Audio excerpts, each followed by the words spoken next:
कि आंदोलन नेता पैदा करता है और कार्यकर्ता दोनों।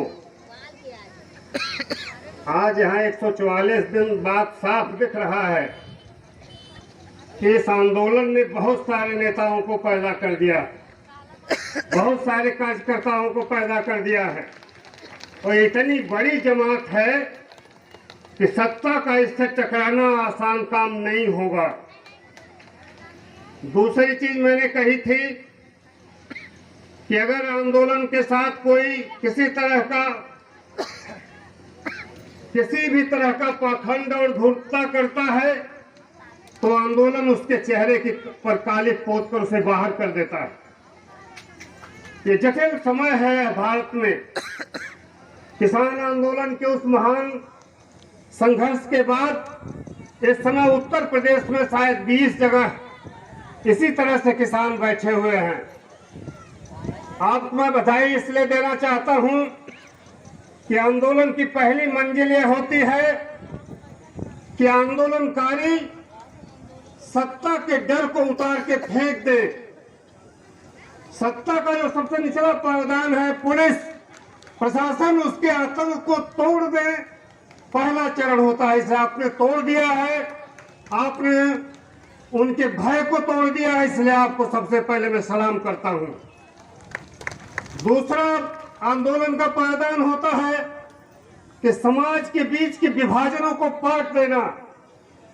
हमारा समाज विभाजित है, मजदूर हैं, छोटे मझोले किसान हैं, धनी किसान हैं, जातियां हैं, दलित, पिछड़े और सवर्ण हैं।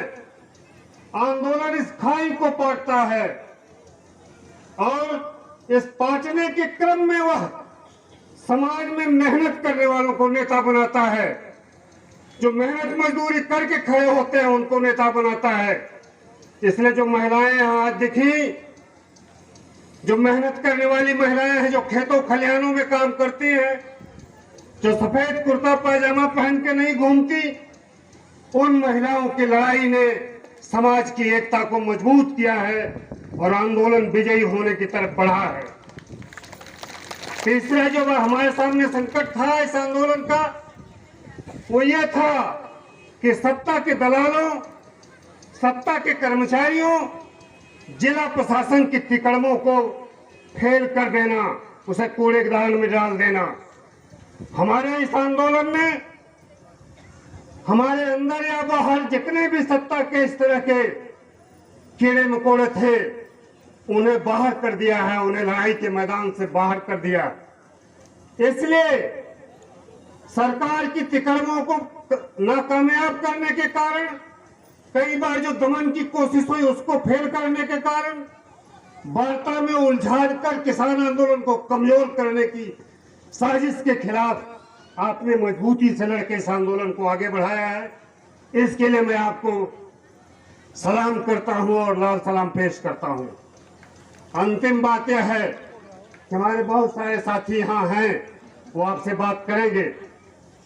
बहुत सारे कारणों से, स्वास्थ्यजनक दिक्कतों के कारण मेरा आना कम हो पाता है, लेकिन याद रखें कि अब इस आंदोलन ने आजमगढ़ में ही नहीं, मैं कहना चाहूंगा जोगी साहब, आपने एक सांसद जिता के समझ लिया था आजमगढ़ की धरती इतनी कमजोर है, आजमगढ़ में बलिदान और लड़ने की ताकत नहीं है, तो आप अपना यह भ्रम निकाल दीजिए। एक एमपी जीत जाने से आपने आजमगढ़ की जनता के साहस और विश्वास लड़ाई को नहीं जीत लिया है।